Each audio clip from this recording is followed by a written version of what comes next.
Bonjour, soyez les bienvenus dans cette 74e capsule où je vais aborder le sujet des entités. Alors c'est un sujet ésotérique, spirituel et peut-être aussi un peu psychologique et vous allez comprendre pourquoi.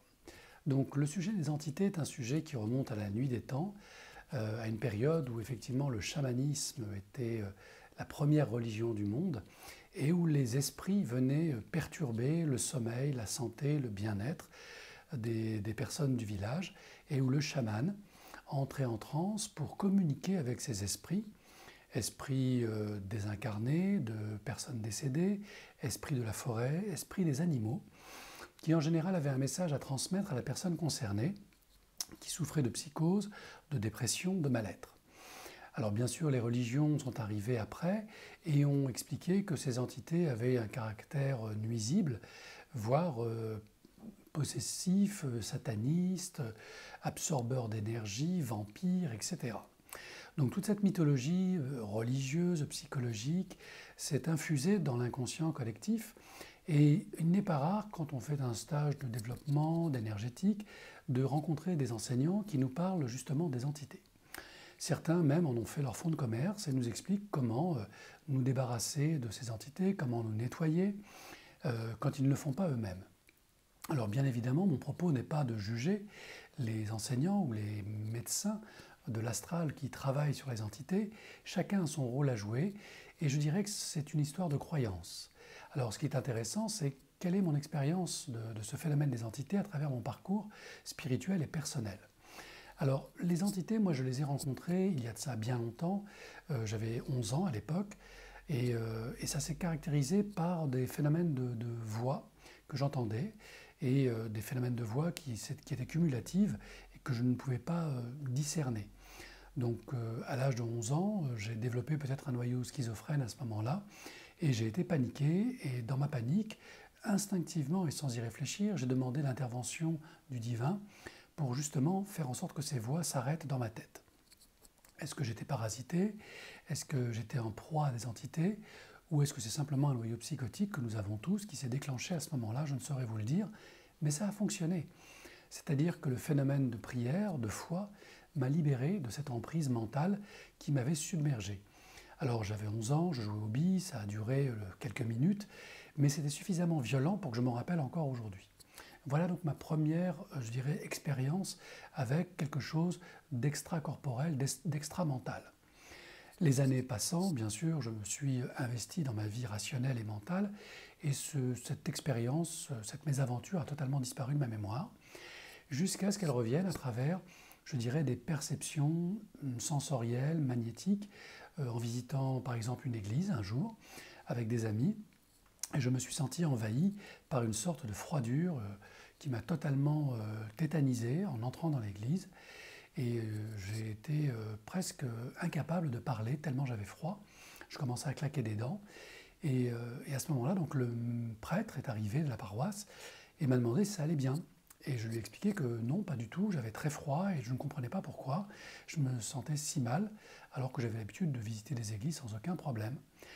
Et là, il m'a expliqué en fait que cette église, durant la Seconde Guerre mondiale, avait été traversée, en tout cas son toit avait été traversé par un avion anglais, et que les pilotes, le pilote et le copilote, étaient morts dans l'église, et s'étaient écrasés en fait dans l'église. Donc à cette époque-là, j'ai eu une réponse rationnelle sur un ressenti, une émotion. Alors, qu'est-ce qui m'a fait réagir comme ça? Est-ce que c'est la mémoire engrammée dans les murs de l'église qui a ressurgi et ma sensibilité a fait le reste? Est-ce que les esprits de ces deux pilotes étaient toujours là et cherchaient à communiquer avec ma sensibilité? Je ne sais pas, je n'ai pas eu de contact, simplement cette sensation. Les années passant, je me suis bien sûr intéressé à l'ésotérisme. Je me suis donc intéressé aux phénomènes de poltergeist, qui sont effectivement des phénomènes d'esprits désincarnés, voire d'esprits malins, qui viennent perturber la vie des habitants d'une maison qu'on appelle hantée, ou de lieux dans lesquels ces esprits se sont retrouvés enfermés. De nombreux documents, de nombreuses vidéos, de nombreux témoignages existent bien sûr sur la toile, vous les retrouverez aisément. Et là encore, j'ai envie de dire, c'est un phénomène auquel on peut adhérer ou que l'on peut tout à fait ignorer. Dans ma pratique et dans mon évolution, je dirais, psychologique, spirituelle et en termes de maturité, ces phénomènes, je les ai finalement très peu rencontrés. Et un jour, j'ai posé la question à un de mes enseignants pour savoir pourquoi je ne croisais pas ce phénomène d'entité et que je ne ressentais pas ce phénomène d'entité. Et le médium m'a expliqué qu'en fait, ce phénomène d'entité était difficile à percevoir lorsqu'on avait un certain niveau vibratoire et un certain taux vibratoire. En effet, pour pouvoir communiquer avec certaines entités, et en l'occurrence des entités en souffrance, il est important d'avoir un taux vibratoire très faible, dépressif, malade, paniqué, je dirais, ou dans un phénomène de peur ou de schizophrénie pour certains. Et ça permet effectivement de connecter ce qu'on appelle des égrégores, c'est-à-dire que des champs vibratoires communs se relient les uns aux autres.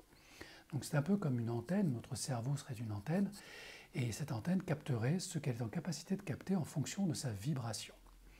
Donc bien évidemment, plus on travaille sur soi, plus on développe et on retrouve la mémoire de sa spiritualité profonde, plus notre taux vibratoire moyen est important et élevé.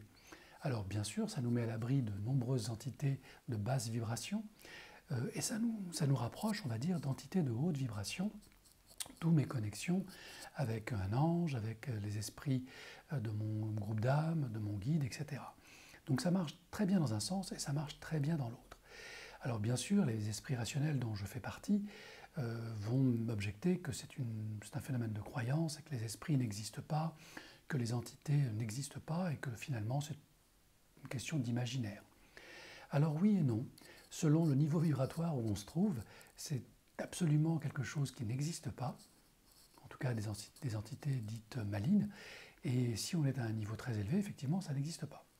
Si l'on est à un niveau très faible, si l'on est dépendant de substances, de drogues, d'alcool, dans un état dépressif profond, alors ces visitations d'entités et d'esprits dérangés eh bien, existent. Alors on appelle ça la schizophrénie, on appelle ça les psychoses, et les êtres qui sont atteints par ces entités-là remplissent les asiles psychiatriques.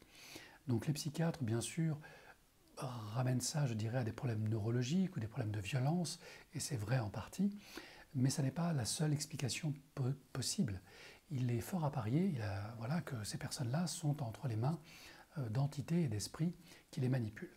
Alors est-ce qu'on peut les enlever? Est-ce qu'on peut se les faire retirer? La réponse est oui et non. Oui, si vous avez besoin de l'aide de quelqu'un, mais auquel cas vous devenez dépendant d'un médecin des entités, un exorciste par exemple, et il m'est arrivé une fois de réaliser un exorcisme, je vous raconterai ça si ça vous intéresse, dites-le moi dans les commentaires, et vous pouvez aussi ne pas avoir besoin d'un tiers et simplement travailler sur votre taux vibratoire, votre alimentation, dans vos pensées, bien sûr, travailler sur la qualité de vos pensées, de vos comportements, si vous êtes croyant sur la qualité de vos prières, et tout ça va vous aider naturellement à évoluer.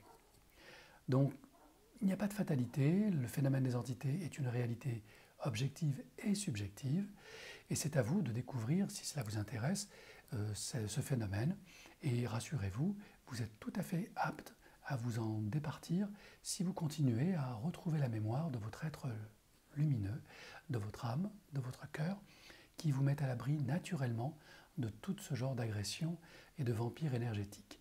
Alors bien sûr, les entités désincarnées existent, mais il y a aussi des entités bien vivantes qui ont besoin de votre énergie et qui n'hésitent pas à vous la demander, même quand vous n'êtes pas d'accord pour leur donner. Donc ces entités bien vivantes, vous les connaissez, et libre à vous de vous protéger en refusant simplement de vous laisser abuser et absorber par leur énergie ou leur égrégore, car les égrégores sont très puissants en ce moment, du fait de l'élévation de notre planète, et les égrégores de guerre, de haine, de violence sont très puissants. Alors rassurez-vous, il suffit de méditer, de prier pour vous connecter à d'autres égrégores bien plus puissants, qui sont des égrégores d'amour et de libération. Faites votre choix, ça vous appartient, quoi qu'il arrive pour l'univers, vous apprenez. Et à partir de là, tout est juste. Merci et à la prochaine. Namasté.